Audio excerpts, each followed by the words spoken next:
샬롬. 안녕하십니까. 하늘이 무너지더라도 지금 이 시간서부터는 저만 쳐다보십시오. 누가 화장실을 가든지, 애기가 울든지, 에어컨이 꺼지든지, 선풍기가 돌아가든지 말든지, 오직 저만 쳐다보십시오. 지난주 우리 파라샤가 이거 아닌데, 예. 바엘레크였어요. 하나님께서 모세에게 하진우라고 하는 노래를 만들어 가지고 그 백성들에게 가르치라. 여러분, 노래는 메시지가 있어요. 그죠? 그래서 예전에 그런 말이 있잖아요. 가수들이 보게 되면은 같은 노래를 계속 부르잖아요. 더군다나 그 곡이 히트를 하게 되면은 그 히트한 곡을 수십 년 동안, 그죠? 김영국 씨를 보니까는 아직도 호랑나비 가지고 흔들거리더라고, 보니까. 그죠? 그래서 세간에 그런 말이 있어요. 노랫말대로 된다고. 너무 오랫동안 그 노래를 불러서 그런지, 여러분은 잘 아실지 모르겠습니다만은, 제가 어렸을 때 차종락이라고 하는 그 가수가 있었는데, 낙엽 따라 가버린 사랑이라고 하는 그 노래를 불렀는데, 그분도 낙엽 따라 가버렸어요. 일찌감치. 제가 고등학교 다닐 때는 김정호인가 하얀 나비를 부른 그 가수가 있어요. 그리워 말아요 하는 그런 노래가 있어요. 그죠? 근데 그 김정호도 보게 되면 굉장히 우울한 노래를 많이 불렀어요. 그도 비운의 삶을 마치고 말았거든요. 노랫말대로 된다 하는 그런 얘기들이 있는데, 하나님께서 모세에게 하진우라고 하는 노래를 지어라. 그리고 우리 백성들에게 이 노래를 들려서 외워서 부르게 하라. 근데 이 하진우가 이번 주 이제 파라샤의 제목이에요. 귀를 기울이라는 거예요. 하진우. 귀를 기울이라. 귀를 내게 달라. 네 귀를 내게 달라. 내 말에만 집중해라. 지금이야 온갖 잡소리들이 더 많잖아요. 그죠? 근데 예전에는 아마 지금만큼 많은 소리들이 있지 않았던 것 같아. 근데 그 시대에 주님께서 말씀하시기를 너희들의 귀를 내게 달라 이렇게 말씀하시는 거예요. 근데 이 하진우의 원래 뜻은요, 아잔이에요. 듣다, 펴다라고 하는 뜻인데, 귀를 하나님의 말씀을 향해서 편다는 거예요. 오직 그분의 말씀만 듣겠다는 거예요. 우리에게도 정말 이런 내면적인 결단이 필요한 시대라 이런 생각이 드는데, 출애굽기 21장 5, 6절 말씀을 한번 읽도록 해보겠습니다. 같이 읽습니다. 만일 종이 분명히 말하기를 내가 상전과 내 처자를 사랑하니 나가서 자유인이 되지 않겠노라 하면 상전이 그를 데리고 재판장에게로 갈 것이요 또 그를 문이나 문설주 앞으로 데리고 가서 그것에다가 송곳으로 그의 귀를 뚫을 것이라. 그는 종신토록 그 상전을 섬기리라. 하나님께서 주신 율법 가운데 귀를 뚫는 규정이 있었어요. 무슨 연유로 인해 가지고 어떤 사람이 한 사람의 노예가 됐어요. 그럼 6년 동안 그 상전을 섬겨요. 그리고 제7년이 되면 안식년이 되면은 모든 종을 풀어줘야 돼요. 이스라엘의 법에 의하면은 그 7년째 되어서 안식년이 되어서 이제 기한이 찼으니까 너는 가도 좋다라고 주인은 자유를 선포합니다. 그때에 이 노예로 살았던 사람이 나는 주인이 너무 좋습니다. 나는 당신과 계속 살고 싶습니다. 그러면은 주인은 그 사람을 데리고 가서 귀에다가 기둥에 세워서 여기다가 구멍을 뚫는 거예요. 계약이죠, 일종의 노예 계약을 몸에다가 새기는 거예요. 그 귀를 송곳으로 그의 귀를 뚫을 것이라. 이제 평생, 내 남은 평생 내 주인의 목소리만 듣겠습니다는 거예요. 당신의 말로서만 나는 움직이겠습니다. 오직 당신의 뜻에 의해서만, 당신이 내게 말하는 것만 듣고 나는 움직이겠습니다. 라고 하는 그 서약을 하는 거예요. 그런 의미에서 보게 되면요, 우리는 이미 주님 앞에 뚫린 길을 가진 사람들이에요. 그게 인정이 되십니까, 여러분? 우리는요, 물론 그것을 실행함에 있어가지고 얼마간의 차질은 있을 수 있다고 생각을 하는데, 우리의 본질적인 모습은 이 출애굽기에 나오는 뚫린 길을 가진 종과 꼭 마찬가지예요. 내가 예수와를 나의 구주로 섬기겠습니다고, 내가 예수를 믿겠습니다라고 고백할 때에 나는 예수와에게 내 귀를 내준 거예요. 귀를 내줬다는 얘기는 내 마음을 내줬다는 거예요. 그렇죠? 내가 들리는 대로 그게 내 마음이 전달이 되잖아요. 그리고 우리가 손과 발이 움직이게 되지 않습니까? 우리는 이미 예수와의 이름 앞에 귀를 뚫은 사람들인 줄로 믿습니다. 그 제도가 이때도 이미 있었다고요. 그죠? 그래서 모세는 이 하나진이라고 하는 이 노래를 지어가지고 이스라엘 백성들에게 이제 불리게 하는데, 자, 우리 본문 말씀을 한번, 오늘 신명기 32장 전체가 본문인데 먼저는 1절에서 8절까지 말씀을 한번 읽어보도록 하겠습니다. 자, 시작. 하늘이여 귀를 기울이라. 내가 말하리라. 땅은 내 입의 말을 들을지어다. 내 교훈은 비처럼 내리고 내 말은 이슬처럼 맺히나니 연한 풀 위에 가는 비 같고 채소 위에 단비 같도다. 내가 여호와의 이름을 전파하리니 너희는 우리 하나님께 위엄을 돌릴지어다. 그는 반석이시니 그가 하신 일이 완전하고 그의 모든 일이 정의롭고 진실하고 거짓이 없으신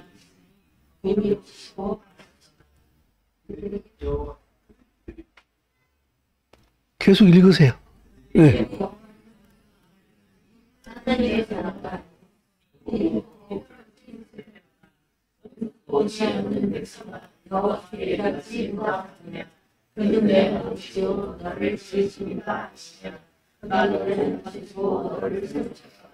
연단을 기억하라. 역대의 연대를 생각하라. 내 아버지에게 물어라. 그가 내게 설명할 것이요. 내 어른들에게 물어라. 그들이 내게 말하리로다. 지극히 높으신 자가 민족들에게 기업을 주실 때에, 민족을 나누실 때에 이스라엘 자손의 수요대로 백성들의 경계를 정하셨도다. 아멘. 1절 말씀에 보게 되면은 하늘이여 귀를 기울이라. 내가 말한다. 땅은 내 입의 말을 들어라. 하늘과 땅을 불러가지고 지금 두 증인을 불렀어요. 율법에 의하게 되면은 항상 누군가 무슨 말을 할 때에 두 증인이 둘이 있어야 돼요. 둘 이상이 있어야 돼요. 근데 모세는 하늘을 부르고 땅을 불러가지고 증인 삼아서 하나님의 말씀을 지금 선포하고 있습니다. 왜 그럴까요? 왜 사람들을 부르지 않고 하늘과 땅을 부를까요? 저 말고 또 한 명이 설교하고 있는 것 같아요, 지금.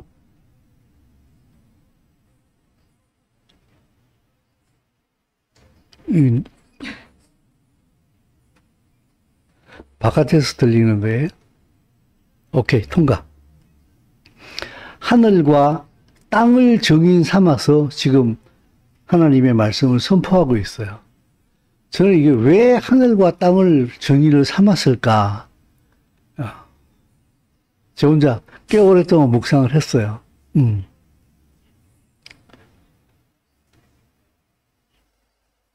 저 혼자 이렇게 생각을 해봤어요. 정말 세상에 제일 못 믿을 게 사람이다. 예레미야 선지자는 말하기를 세상에서 가장 부패한 것이 인간의 마음이라고 그랬어요.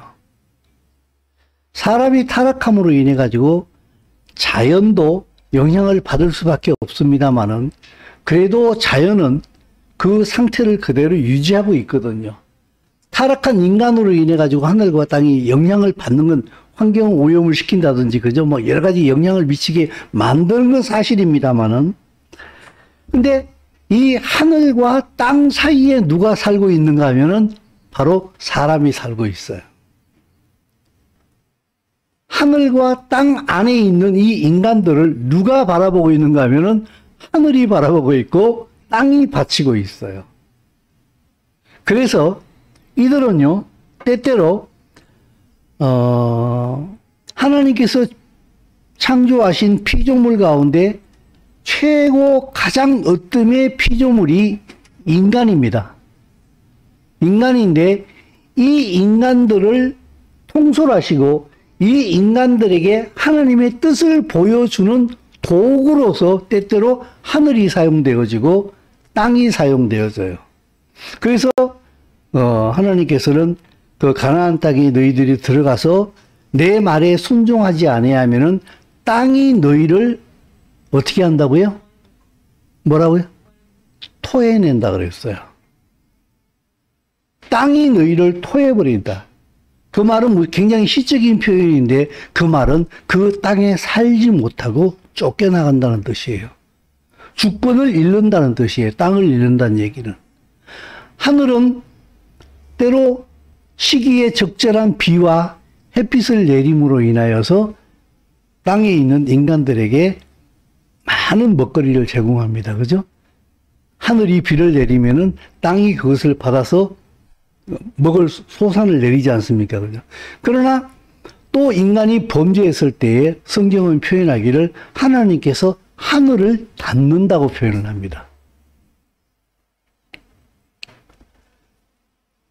이 하늘과 땅 아래에 있는 이 인간들이 어떠한 삶을 살아가느냐에 따라 가지고 하나님께서 이 땅과 하늘을 컨트롤 하시는 것을 통하여서 사람들에게 하나님의 뜻을 보이기도 하고 그 백성들을 인도해 가시거든요. 지금 보게 되면은 전 세계적으로 지진이 거의 일상화되어지고 있지 않습니까? 바로 며칠 전에도 모로코에서 또 엄청난 큰 지진이 일어나가지고 엄청나게 많은 사람들이 죽었다라고 봤더니 이게 바로 시대의 징조예요. 그래서 하나님의 진리를 알고 있는 사람들은요, 지금 하나님께서 땅을 통하여서 무슨 말씀을 하고 계시는가, 하나님께서 하늘을 통하여 무슨 말씀을 하고 계시는가를 갖다가 다시 한번 들을 수 있는 그런 귀가 있어야 되는 시대가 바로 이 시대거든요. 그래서 모세는 계속해서 말하기를 2절에 보게 되면은 같이 한번 읽을까요? 내 교훈은 비처럼 내리고 내 말은 이슬처럼 맺히나니 연한 풀 위에 가는 비 같고 채소 위에 단비 같도다. 하나님께서는 가장 적당한 시기에 가장 적당한 교훈들을 하나님께서는 때로는 이슬처럼 때로는 비처럼 거기에 내리게 됩니다. 여러분, 예전에도 한번 그런 말씀을 드린 적이 있는데 며칠 전에도 우리 비 꽤 많이 맞잖아요. 그죠? 근데 비에 맞아 죽은 사람이 있어요? 비에 깔려 죽은 사람은 없잖아요. 그죠? 근데 예를 들어서 이번에 한 3일 정도에 내린 강우량이 뭐 50mm다. 그러면 그 50mm가 그냥 한꺼번에 팍 내리면 어떻게 될까요? 50mm면 5cm가 되겠죠. 그죠? 그게 그냥 요걸로 그냥 그대로 물이 이만큼 층을 이루어가지고 온 지구를 그냥 대한민국을 그대로 때린다 그러면 어떻게 될까요? 하늘에서부터 내려와가지고. 그럼 폭탄이에요. 비가 많이 오면은 매스컴에서 가끔씩 물폭탄 그러는데 사실은요, 하나님께서 비를 아무리 많이 내려도 비를 갖다가 방울로 내리지 층으로 내리시지는 않아요. 그죠? 이것도 하나님의 은혜가 아닌가 하는 생각이 드는데, 그거와 마찬가지로요. 하나님께서는 자기 백성들에게 마치 이슬처럼, 비처럼 계속해서 말씀하십니다. 계속해서 말씀하십니다. 그러므로 우리가 참 영적으로 암울한 시대에 살고 있다는 게 무엇이 암울한가 하게 되면은 저런 거 있잖아요. 예전에도 그런 말씀 한번 드렸어요. 데이비드 차가 왜 이단인가 하는 것을 갖다가 얘기하는 영상을 제가 한번 본 적이 있어요. 유튜브에서. 그랬더니 여러 가지를 쭉 나열하면서 그 중에 하나를 딱 얘기하는데 뭔가 하면 이 사람은 하나님의 말씀을 직접 듣는다고 합니다. 그러면서 거기다 어떤 프레임을 딱 갖다 씌우는데 말하자면 직통계시자예요 그러더라고. 여러분, 하나님의 음성을 듣는 게 이상합니까?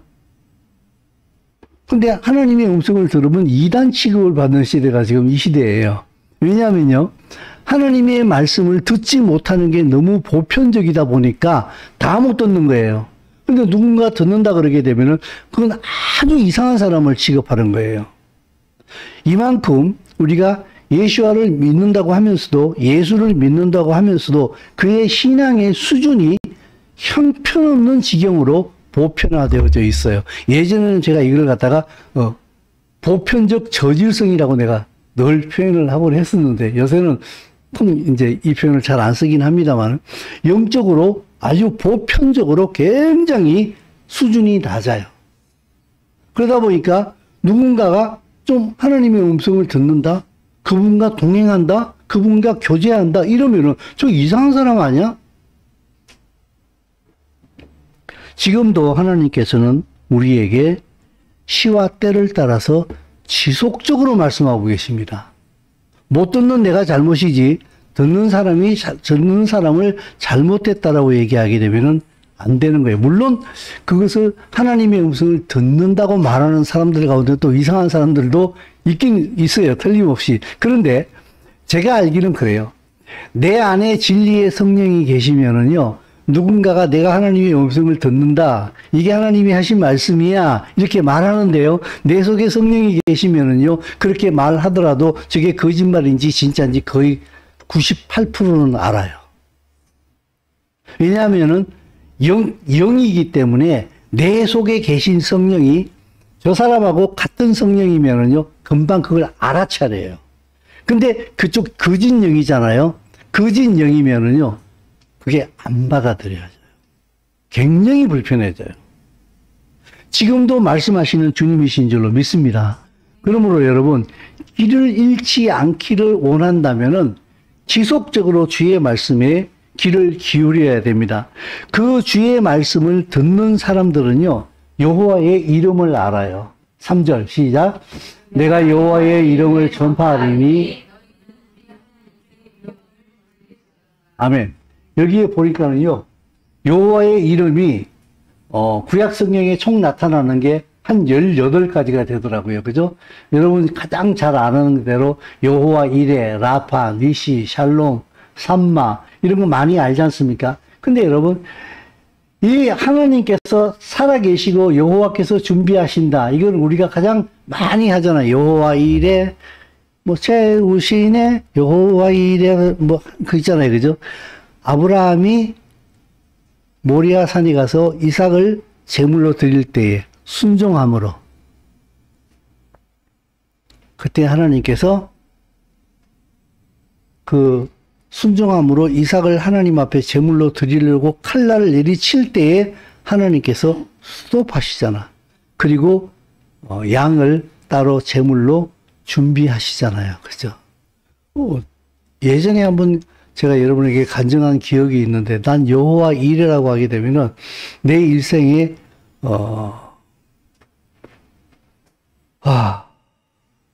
굉장히 큰 그 하나님의 여호와의 이레를 이렇게 체험한 적이 있어요. 제가 누군가에게 아주 큰 잘못을 한 게 있어요. 일생 동안에. 아주 긴 시간, 군대 가기 전까지. 그래서 군대에서 내가 예수를 믿은 다음에 아, 이거는 회개해야 될 문제라는 걸 내가 알았어요. 그래서 정말 그 사람한테 가서 내 잘못을 고백하고 용서해달라고 고백하는 게 너무 힘들더라고요.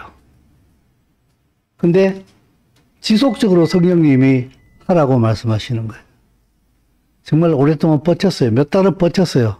이걸 어떻게 얘기합니까? 근데 결국에는 순종할 수밖에 없었어요. 그래서 그 사람한테 가서 내 잘못을 고백하기 위해서 갔어요. 갔는데 너무 바빠요. 그래가지고 제가 드릴 말씀이 있습니다. 그랬더니 아, 조금 기다려. 내 지금 요 다방에 가서 손님 좀 만난 다음에 내가 내려올 테니까 그때 얘기하래. 그래 다방에 올라갔더라고. 그래 그 다방이 2층이가 있었는데 내가 그 건물 2층 계단에 이렇게 앉아가지고 손님하고 얘기가 끝나고 이제 나오면 얘기하려고 기다리고 있는데 엄청 오랫동안 얘기를 하는데 안 나오더라고. 기다리고 있는데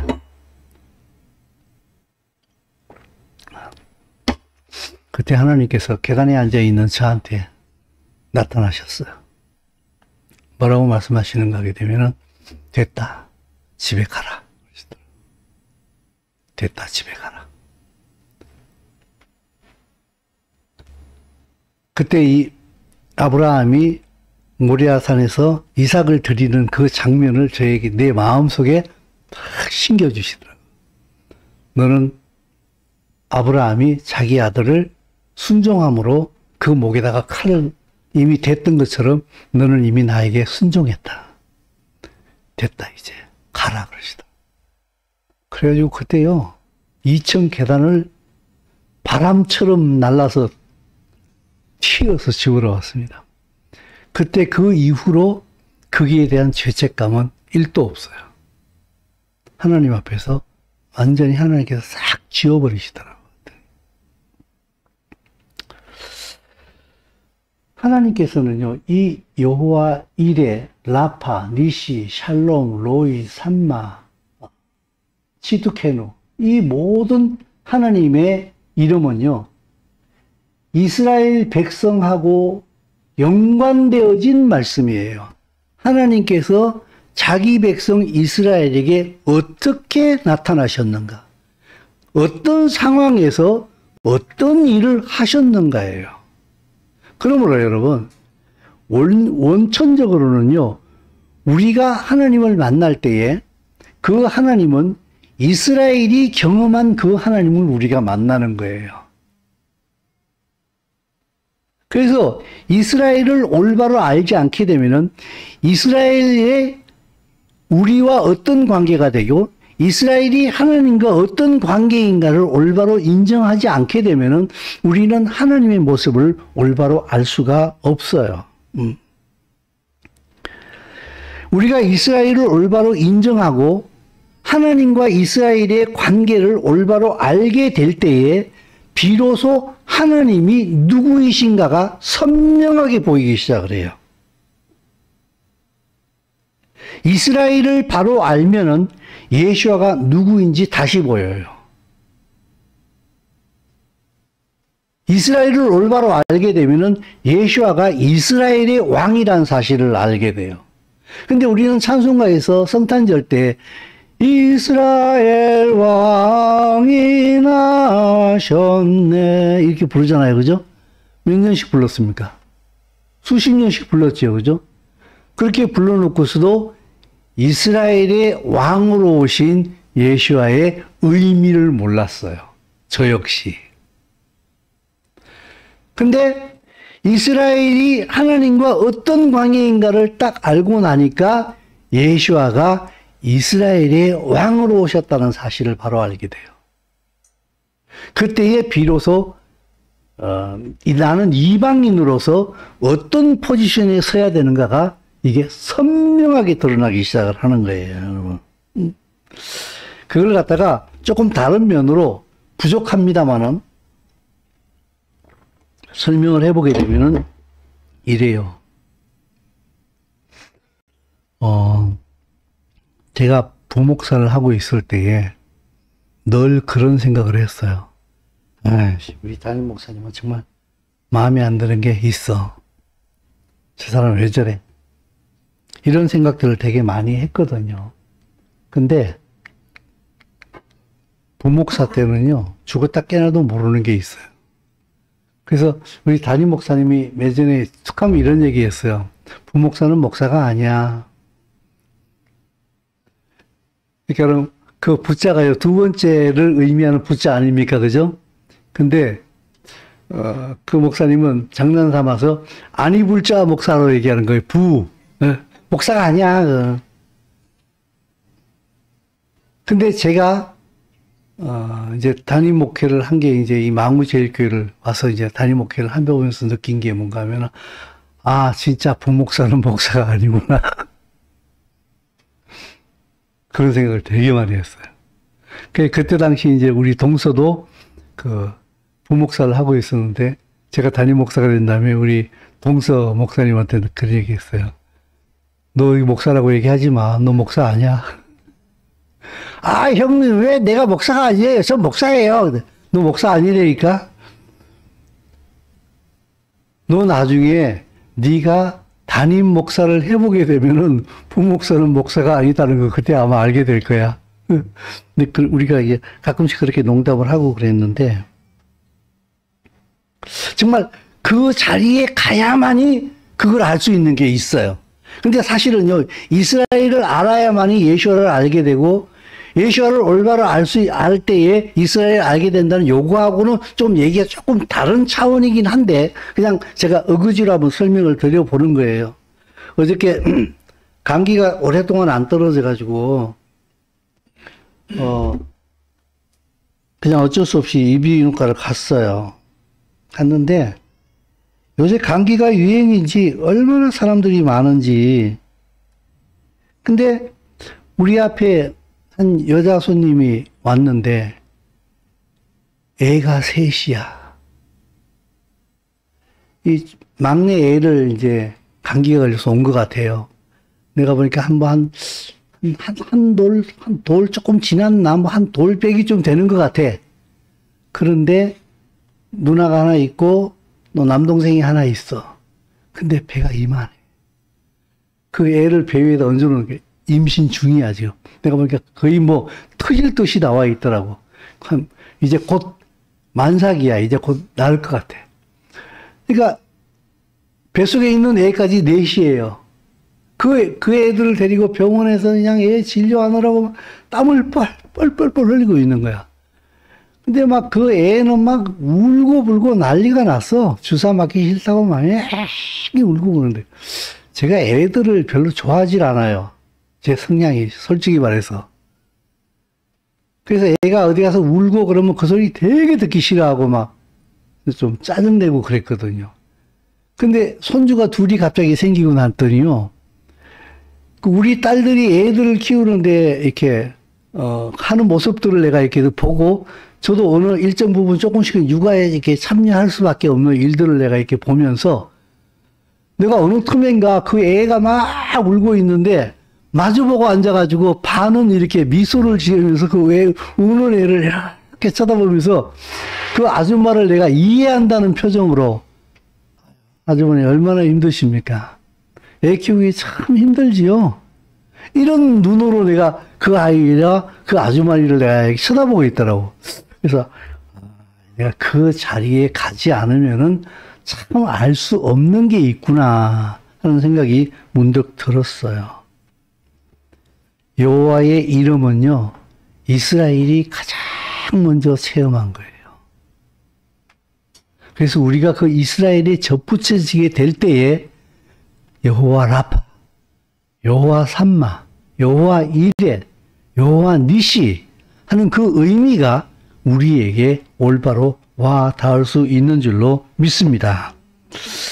그래서 그는 반석이시라 그랬어요. 그가 하시는 일은 다 완전하고 정의롭고 진실하고 하나님은 공의롭고 바르시다 그랬는데 5절 말씀을 같이 한번 읽어볼까요? 그들이 여호와를 향하여 악을 행하니 하나님의 자녀가 아니요 범이 있고 비틀어진 세대로. 아멘. 여기서 이스라엘 백성들이 여호와를 향하여 악을 행한다고 얘기하고 있어요. 광야 지금 40년을 지금 거쳐왔어요. 그죠? 하나님의 인도하심 속에서 노예에서 해방되어져 나왔어요. 너무나 큰 은혜 아닙니까? 그죠? 그런데 그들이 여호와 앞에 악을 행한다고 모세가 지금 노래를 지어가지고 너희들 보고 부르래, 이 노래를. 그 백성들 보고 이 노래를 부르라고 얘기하고 있어요. 근데 여러분, 이 악을 행한다 하는 것은요, 샤하트라고 하는 그 히브리어의 뜻인데, 이건 부패하다는 뜻이에요. 다른 의미로 망하다고 하는 뜻이 있어요, 여기서. 악을 행한다. 그들이 여호와를 향하여 악을 행하는데, 이 악을 행했을 때의 결과까지를 지금 얘기하고 있어요. 그들은 망하게 된다. 부패했다, 그들은. 근데 여러분, 가만 생각해 보세요. 부패는요, 이렇게 멀쩡한 과일이 갑자기 부패! 0.1초 만에 부패됩니까? 아니에요. 부패는요, 1년의 과정이에요. 그렇죠? 어떤 것은 굉장히 빨리 부패하기도 하고, 어떤 것은 좀 더 긴 시간을 가지긴 합니다만은, 부패는 1년의 과정이에요. 그죠? 그래서요, 이런 의미가 있어요. 우리 몸속에 암세포가 늘 생긴다 그러잖아요. 정상인이라 할지라도, 비록 암 환자가 아니라 할지라도, 우리의 몸속에는 계속 암세포가 생긴다 그러잖아요. 근데 건강한 사람들은 어떻습니까? 백혈구가 그 암세포를 계속 잡아먹어버리죠. 그래서 그 우리 몸에 암이 이렇게 착상되지 않도록 몸이 이렇게 돌아가지 않습니까?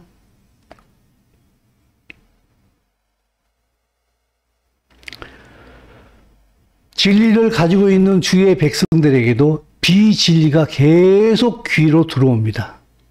계속 눈으로 들어옵니다. 문제는 무엇인가 하게 되면은 내가 진리를 가지고 있기 때문에 지속적으로 때로는 그 비진리와 야합하기도 하고 비진리와 손을 잡기도 합니다만은 이건 아니야 라고 하면서 지속적으로 회개의 과정이 있어요. 계속 거기에 머물러 있지 않아요. 그 비진리가 나를 끌고 가도록 내버려 두지 않는다는 거예요. 계속 자기를 점검하고 하나님 말씀 앞에 서서 하나님의 음성을 들음으로 말미암아 나를 체크하고 고칠 것은 고치고 방향이 잘못됐으면은 지속적으로 진리를 향하여서 방향을 찾아간다는 거예요. 그래서 부패되지가 않아요. 부패되려고 하다가 원위치, 되려고 하다가 원위치, 계속 자기의 길을 지속적으로 유지해 가는 거예요. 이게 영적으로 살아있는 사람들에게 특징이에요. 근데요, 진실로 악인들은요, 썩어요. 몰라요. 내가 썩어간다는 걸 몰라요. 성령이 계시지 않기 때문에 뭐가 잘못된지도 몰라요. 그래서 잘못됐다라고 얘기하게 되면 그게 왜 잘못됐냐라고 그거에 대한 인지가 전혀 없어요.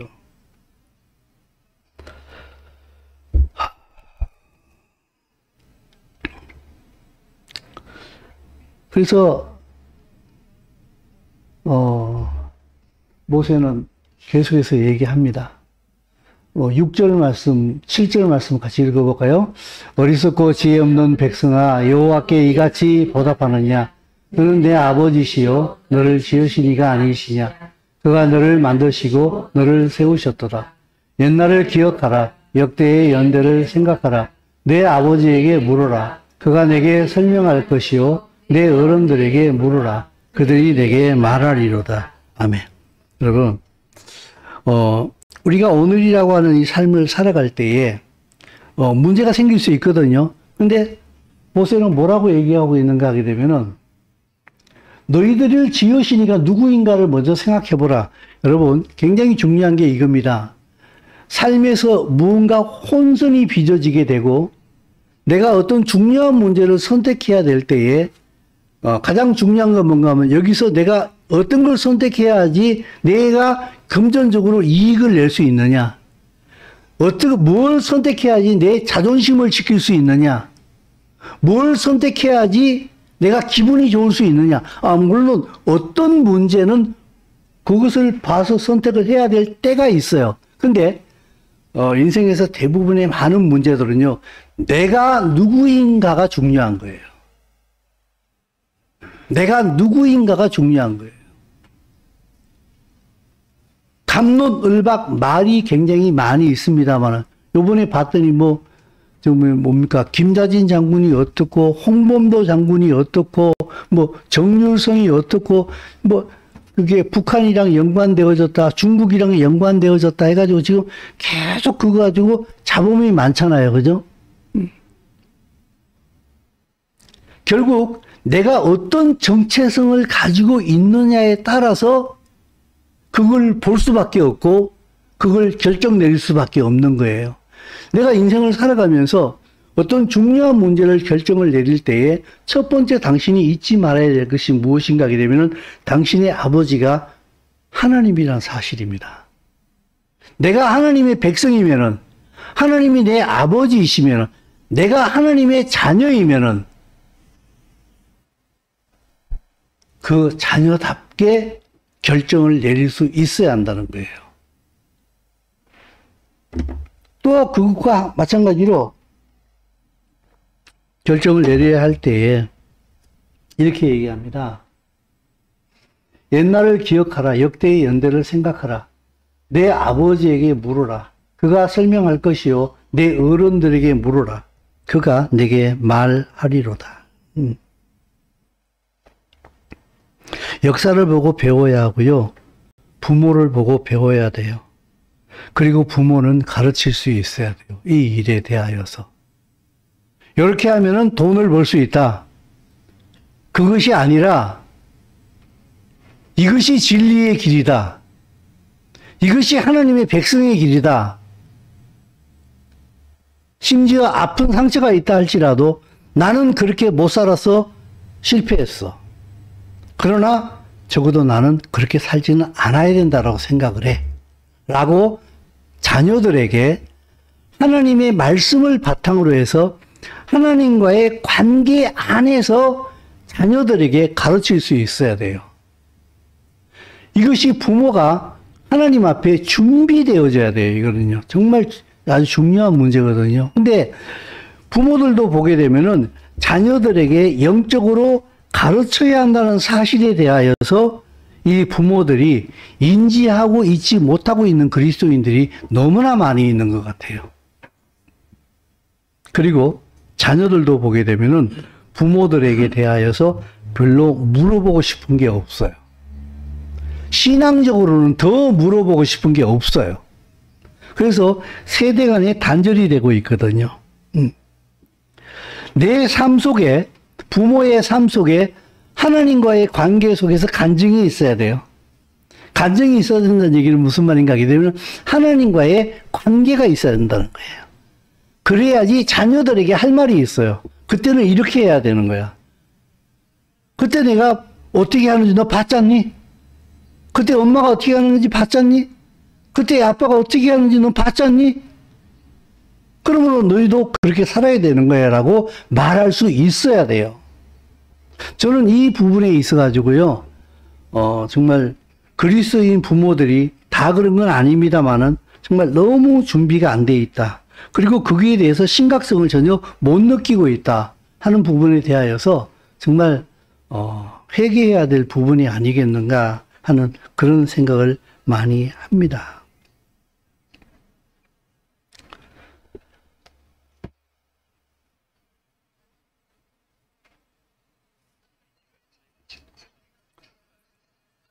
세상에 하나님의 메시지 저였어요.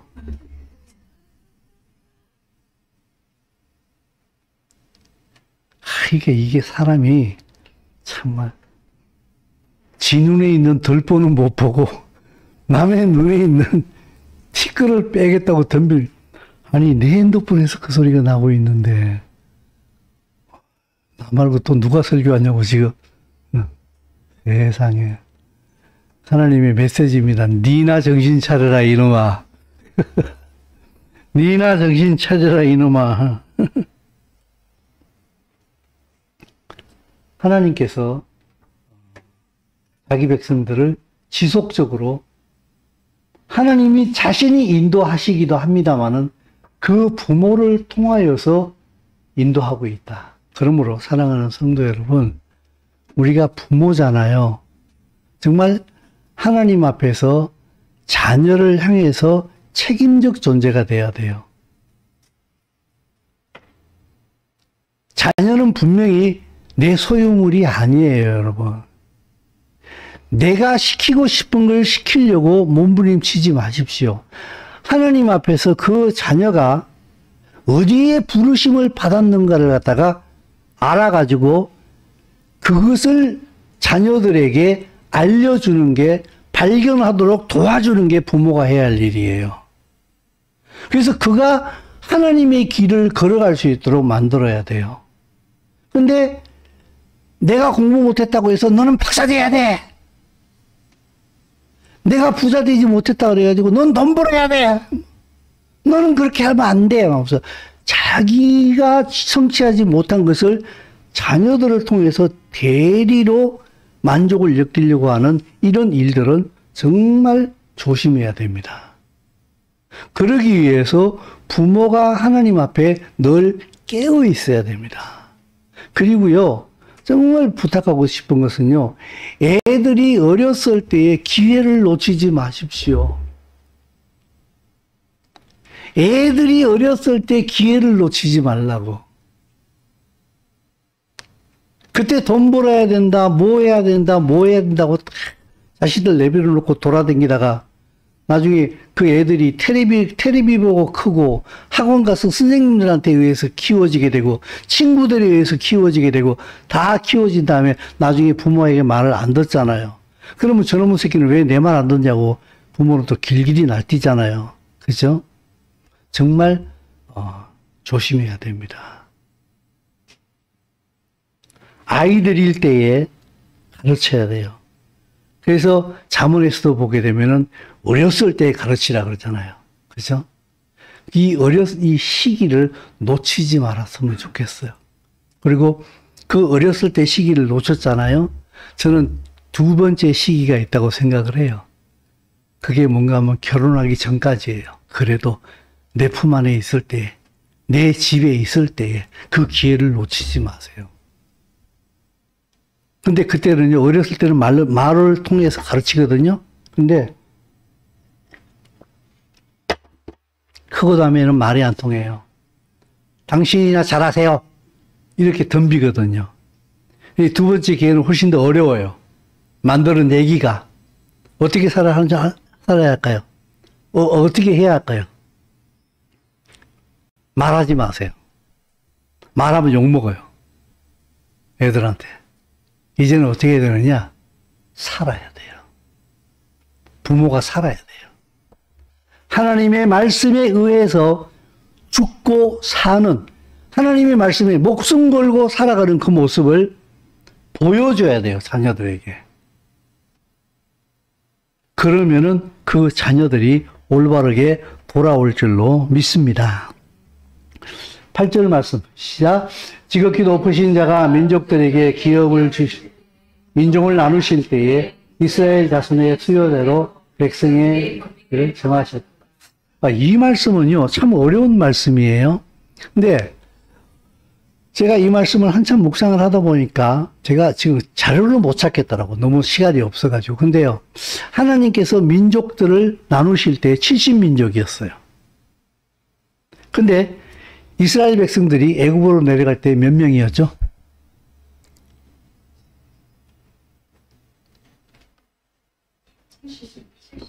야곱의 가족이 70명이었어요.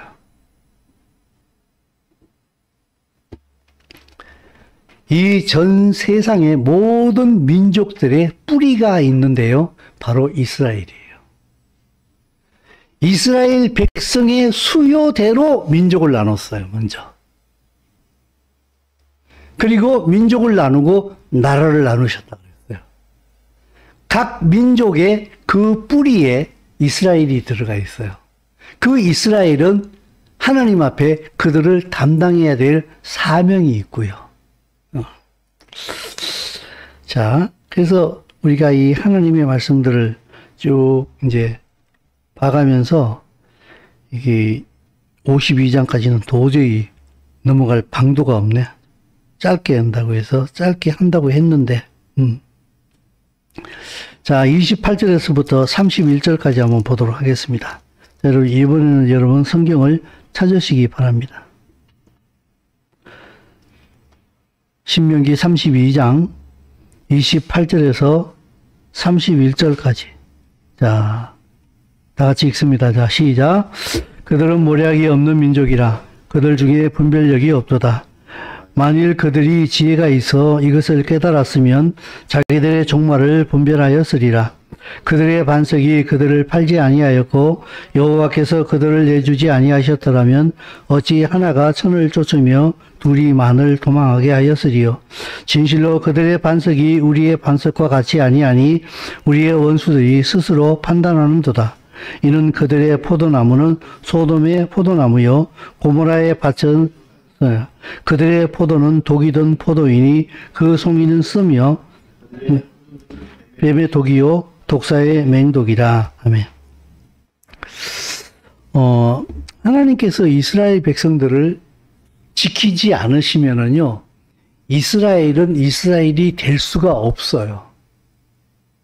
하나님께서 이스라엘을 선택하신 이유가 이스라엘만을 위한 것이 아니라 이스라엘을 통하여서 결국에는 이 전 세계 온 열방을 구원하시려고 이 이스라엘을 먼저 선택하신 거 아닙니까? 그죠? 근데 이스라엘은 그 하나님의 뜻을 몰라요. 하나님께서는 이스라엘을 선택하셔가지고 이스라엘을 통하여서 열방을 구원하기 위하여서 이스라엘 백성 한 명이 하나님 앞에 올바로 서 있을 때에 너희 하나가 열을 쫓고 천을 쫓는다. 둘이면은 만을 쫓아낸다. 어떻게 이런 일이 있을 수 있겠는가? 너희의 반석이신 하나님이 너희와 함께 하기 때문에 너희 하나가 천을 쫓고 너희 둘이 만을 쫓아내는 이 초자연적인 일이 생기게 된다. 내가 너희들에게 그 능력을 주었기 때문이다. 그런 얘기를 하거든요. 그죠? 근데 심지어 주님께서 뭐라고 말씀하시는가 하면 그거는요, 너희들 원수도 안다. 이렇게 얘기하고 있어요. 너희들을 대적하고 있는 원수도 너희가 하나님의 말씀에 순종하게 될 때에 너희 한 명이 천을 감당하고 둘이 만을 감당한다는 능력을 가지게 된다는 사실을 너희 원수들도 안다. 그래서 여러분, 이 신명기에서 이후로 쭉 나가보게 되면요, 여호수아가 이제 모세가 죽은 이후로 가나안 땅을 점령하지 않습니까? 그때에 여호수아가 연전연패합니까? 연전연승합니까? 그때 같이 안 싸워서 몰라요? 연전연승합니까? 연전연패합니까?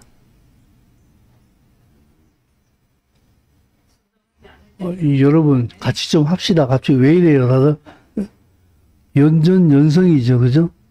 계속해서 이기죠. 그죠? 왜 그렇습니까? 그들이 전술이 좋아서? 무기가 좋아서? 군대 숫자가 많아서?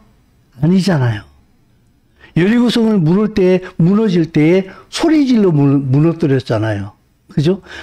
하나님이 함께 하심으로 하나가 천을, 둘이 만을 이기는 결과가 왔다고요. 그죠? 그건 너희들 원수도 안다. 근데 이스라엘은 그런 분별력조차도 없다라고 하나님이 한탄하시거든요. 그러면서 그들이 독이 든 포도주를 마신다 그랬어요. 32절 말씀해 보게 되면은 이는 그들의 포도나무는 소돔의 포도나무요 고모라의 밭의 소산이라. 그들의 포도는 독이 든 포도이니 그 송이는 습이요 그들의 포도주는 뱀의 독이요 독사의 맹독이라. 이스라엘 백성들이 이방 문물을 받아들여요. 그리스도인이 하나님의 말씀으로 살지 않고 세상의 문물을 받아들여요. 그게 독이래요. 근데 지난주에 제가 여러분들에게 설교할 때 잠깐 얘기했는데 여기서 독이 무언가 하게 되면은 히브리어로 로시예요. 로시.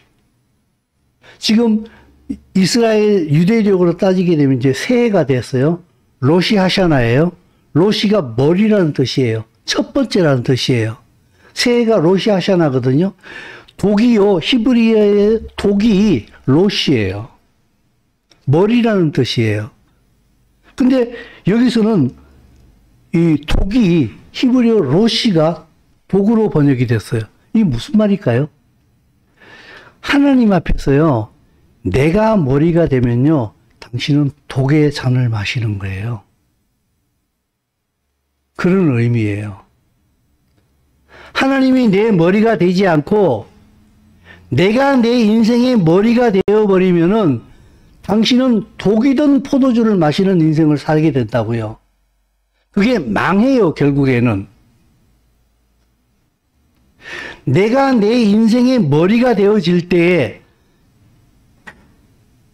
주의 말씀을 듣지 않고 내가 모든 것을 스스로 판단하고 내가 나의 왕이 되어버릴 때에 당신은 망한다라고, 이스라엘은 망한다라고 성경이 선포하고 있는 거예요.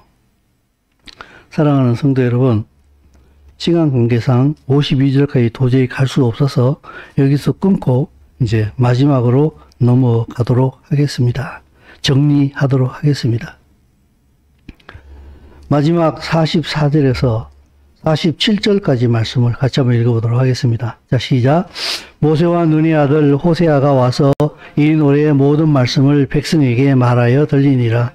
모세가 이 모든 말씀을 이스라엘에게 말하기를 마치고 그들에게 이르되 내가 오늘 너희에게 정언한 모든 말을 너희 마음에 두고 너희의 자녀에게 명령하여 이 율법의 모든 말씀을 지켜 행하라.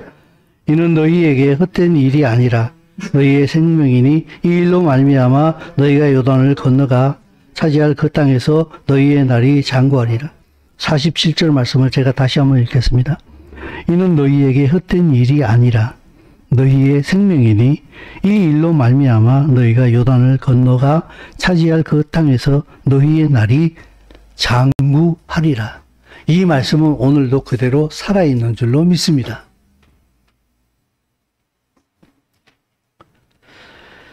지금 진리는 타락하고 있어요. 내가 진리를 올바로 알지 못할 때에 진리가 타락하고 있다는 사실을 잘 몰라요. 그래서 심각성을 잘 모르거든요. 오늘 아침에 누가 저한테 유튜브 영상을 하나 보냈는데 명성교회에서 WCC에서 주최하는 에큐메니칼 예배를 드리는 영상을 저한테 보내왔어요. 근데 김영현 전도사라고 하는 한 젊은 그 전도사가 그 현재 이제 그 명성교회 예전 목사님이 누구죠? 김삼환 목사님 그 아들 김하나가 지금 하고 있잖아요. 그죠? 그 타이틀에 보니까 김하나 목사님 이러다 당신 지옥 갑니다. 이렇게 타이틀을 달아놨더라고요. 대형 교회들이 거침없이 지금 타락의 길을 걷고 있어요. 그러면은 우리 같이 조그만 교회는 진리의 길을 가고 있느냐? 너 절대 그 얘기하고 있는 거 아니에요. 큰 교회고 작은 교회고 할 것 없이요. 작은 교회들은 또 큰 교회처럼 되고 싶어가지고 몸부림을 치고 있어요. 그러다 보니까 교회를 키우는 데에만 혈안이 돼 있다 보니까 진리가 안 보여요. 진리를 선포하는 게 아니라 진리를 이용해서 사람들을 끌어모으려고 하다 보니까 진리가 역이용되고 있는 시대가 바로 이 시대예요. 그리고 그렇게 선포하게 되면 진리가 아니에요. 지금 영적으로도 타락이 말할 수 없이 지금 이루어지고 있거든요. 세상은요, 하나님을 대적하는 시스템으로 계속 돌아가고 있어요. 정말 이 시대에 우리는 정말 이렇게 진지하게 질문해 봐야 돼. 그러면 우리는 어떻게 살 것인가? 그러면 우리는 어떻게 살아가야 될 것인가? 우리 그리스도인들 사이에서도요, 하나님의 말씀은 귀찮은 존재로 지금 취급받고 있어요. 그 연구해야 할 필요가 뭐가 있어? 골치 아파. 그냥 잘 살으라는 얘기 아니야? 그냥 착하게 살으라는 얘기 아니야? 착하게 살으라는 얘기가 성경에서 나오는 얘기가 아닙니다. 착하게 살으라는 얘기는 도덕 교과서에서 나오는 얘기예요. 성경은 절대로 착하게 살으라고 말하고 있지 않습니다. 진리를 따라서 살으라고 얘기하고 있어요. 여러분, 그럼 진리는 착한 거 아니에요? 아니요. 진리는 착한 부분이 있긴 있어요. 근데 진리하고 착한 것은 전혀 다른 길입니다. 성경은 도덕 교과서가 아니에요. 진리를 따라 살으라고요. 그것을 놓고서 모세는 마지막에 지금 유언 아닙니까? 이는 너희에게 헛된 일이 아니다. 이거 헛일 아니거든. 네가 주의 말씀을 따라 사는 건 절대로 헛일 아니야. 그래야만이 내가 너희들에게 주는 가나안 땅에 들어가서 너희들이 길게 살 수가 있어. 이건 생명이야. 정말 여러분들에게 그 말씀을 드리고 싶어요. 생명이에요. 학교 안 보내더라도 성경은 읽히세요. 학원 안 보내더라도 기도는 시키세요.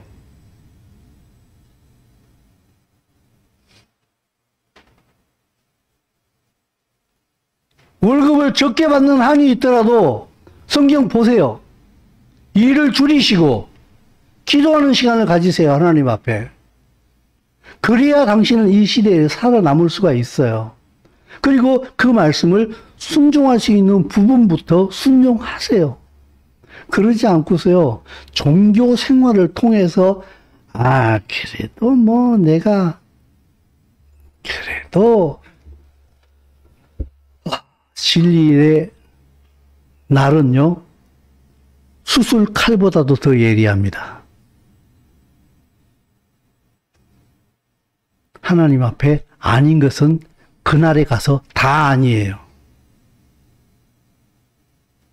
진리를 따라 살 수 있는 결단이 있는 성도들이 될 수 있기를 주의 이름으로 축원합니다.